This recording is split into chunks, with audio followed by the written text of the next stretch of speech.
There are a couple of things I'm really angry about.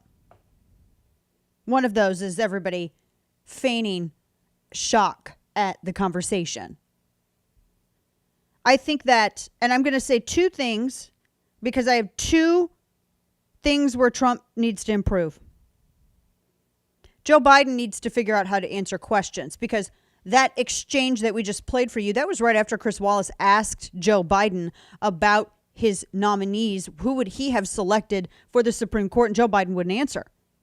Wallace pressed him again. Biden wouldn't answer. Wallace touched on his comment regarding packing the Supreme Court. Third time, Biden wouldn't answer. So then Trump interjects, brings it back to that question. And Biden got mad. Trump does one of the things that I do when I've debated people on television. I have debated them in public forums. I have debated people on stage. I'm used to debates. And every good debater knows the psychology of their opponent. Politics is psychology. Every good debater knows the psychology of their opponent. And there would be some times where I wouldn't even see the individual whom I was debating if it was on television. So I would listen to the interviews of them, and I would listen to how their voice sounded when they expressed emotion about a certain issue during giving an answer. That way, without seeing, you could tell verbally that you were pressing their buttons. The thing about the tactic of pressing someone's buttons is that in your haste to do so, you cannot press your own. And that's one of the things Trump did last night. He worked himself up.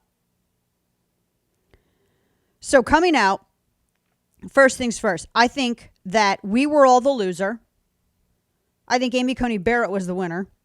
And I think Trump also won on points because he was able to actually explain and articulate several things that his administration had done. And his strongest moment of the night was when he was laying out how the lockdown impacted average everyday Americans with depression rates and divorce rates, addiction rates.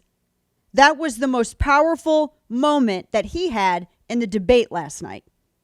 It wasn't the interruptions and it wasn't some of the funnier comments. That was his strongest moment. Trump is strongest when he is connecting to the voter and when he's a smartass. Because no one can do the second thing like he does. Everyone else looks mean. He actually looks like he's having fun. You have to remember to be a happy warrior. You have to remember that when you are implementing the tactic of pressing other people's buttons so as to make them look unreasonable during a debate, that you don't press your own. And one of the biggest things that you have to remember when you are doing a debate is you must remember when you go out on stage or when you are on screen with a candidate, you have to treat it like it is the first time viewers are seeing the two of you together exchanging any kind of ideas. You have to imagine that the slate has been wiped clean. And when you bring the heat, it needs to be in reaction to something. You can dominate without heat.